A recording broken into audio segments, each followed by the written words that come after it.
வணக்கம். நீங்கள் இணைந்திருப்பது அக்கினியின் தமிழ் செய்திகளுடன். முதலில் தலைப்புச் செய்திகள். துறைமுகத்தில் தடுத்து வைக்கப்பட்டுள்ள சீன வாகனங்கள் தொடர்பில் வெளியாகியுள்ள தகவல்.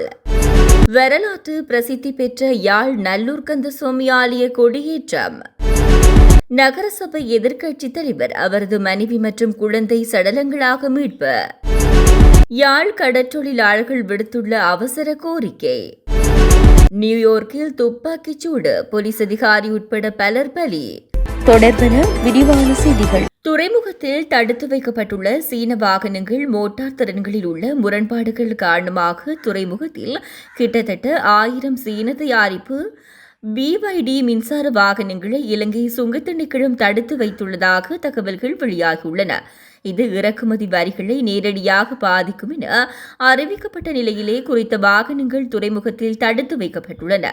இந்த மாதம் 6 தடவைகளாக இறக்குமதி செய்யப்பட்ட குறித்த ரக வாகனங்கள் அனைத்தும் 100 கிலோவாட் மோட்டார் திறன்களை கொண்டவை என்று அறிவிக்கப்பட்டிருந்தன. எனினும் அவற்றின் உண்மையான திறன் 150 கிலோவாட்ஸாக இருக்கலாம் என்று அதிகாரிகள் சந்தேகிக்கின்றனர். இது பொருந்தக்கூடிய கலால் வரியை கணிசமாக அதிகரிக்கும் என்று கூறப்படுகிறது.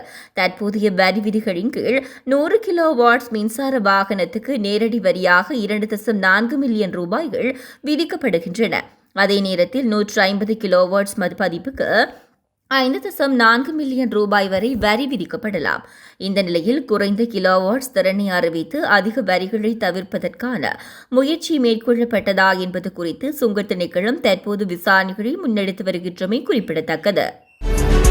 வரலாற்று பிரசித்தி பெற்ற யாழ்ப்பாணம் நல்லூர் கந்தசுவாமி ஆலய வருடாந்திர மகோற்சவம் இன்றைய தினம் காலை 10 மணிக்கு கொடியேற்றத்துடன் ஆரம்பமாகிறது. இந்த நிலையில் நேற்றைய தினம் செம்மணி பகுதியில் உள்ள நல்லூரான் வழிவிலும் கைலாச பிள்ளையார் கோவிலுக்கு அருகில் உள்ள நல்லூரான் தெற்கு வாசல் வழிவிலும் சேவல் கொடி நாட்டப்பட்டது. இன்றைய தினம் கொடியேற்றத்துடன் ஆரம்பமாகும் நல்லூர் கந்தசாமி வருடாந்த பெரும் திருவிழா தொடர்ந்து 25 நாட்கள் இடம்பெறவுள்ளது. நல்லூர் ஆலய திருவிழாவை முன்னிட்டு யாழ் நகரமே விழாக்கோலம் பூண்டுள்ளது. நல்லூர் கந்தனின் அருளை பெற உள்நாட்டிலிருந்து மட்டுமல்லாது புலம்பெயர் தேசங்களிலிருந்தும் பெருமளவான பக்தர்கள் நாட்டுக்கு வருகை தந்துள்ளனர். கண்டியில் ஒரே குடும்பத்தைச் சேர்ந்த 3 பேர் வீட்டில் உயிரை மாய்த்துக் கொண்டுள்ளதாக போலீசார் தெரிவித்துள்ளனர். யாட்டினூர பிரதேச சபையின் எதிர்க்கட்சித் தலைவர் அவரது மனைவி மற்றும் பெண் குழந்தை ஆகியோரே இவ்வாறு உயிரை மாய்த்துக் கொண்டுள்ளனர். இந்த சம்பவம் யகலதென்ன பகுதியில் உள்ள அவர்களது வீட்டில் இன்று இடம்பெற்றுள்ளது. உயிரிழந்தவர்கள் 52 வயதுடைய அரசியல்வாதி எனவும் அவரது 44 வயதுடைய மனைவி மற்றும் 17 வயதுடைய மகள் எனவும் அடையாளம் காணப்பட்டுள்ளனர். யாட்டினுவர பிரதேச சபையின் எதிர்க்கட்சித் தலைவர் தூக்கிட்டு உயிரை மாய்த்துள்ளார். மேலும் அவரது மனைவி மற்றும் மகளின் உடல்கள் வீட்டின் அருகில் கண்டெடுக்கப்பட்டதாக போலீசார் தெரிவித்துள்ளனர். சம்பவம் தொடர்பில் போலீசார் மேலதிக விசாரணைகளை மேற்கொண்டு வருகின்றனர். யாழ் வடமராட்சி பருத்தித்துறை கடற்பரப்பில் இந்திய கடற்றொழிலாளர்களின் அத்துமீறிய மீன்பிடி நடவடிக்கையால் யாழ் மாவட்ட கடற்றொழிலாளர்களின் வலிகளை அளிக்கப்பட்டு வருவதாக கடற்றொழிலாளர்கள் கவலை வெளியிட்டுள்ளனர். குறிப்பாக பருத்தித்துறை கடற்பரப்பில் கடந்த சில தினங்களாக எல்லை தாண்டி இந்திய கடற்றொழிலாளர்களின் இழுவைமடி படகுகளின் மீன்பிடி அதிகரித்துள்ளது.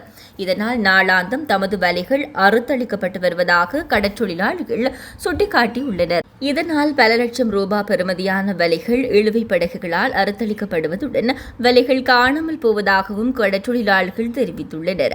நேற்றிரவும் இந்திய கடற்றொழிலாளர்களின் இழுவை படகுகளில் எல்லை தாண்டிய மீன்பிடியால் பருத்தித்துறை பகுதி கடற்றொழிலாளர்களது வலைகள் அளிக்கப்பட்டுள்ளது. அத்துடன் உள்ளூரில் சட்டவிரோத மீன்பிடியான சுருக்கு வலை தொழில் நடவடிக்கையால் எமது வாழ்வாதாரம் கேள்விக்குறியாகி வருகிறது எனவும் கடற்றொழிலாளர்கள் தெரிவித்துள்ளனர்.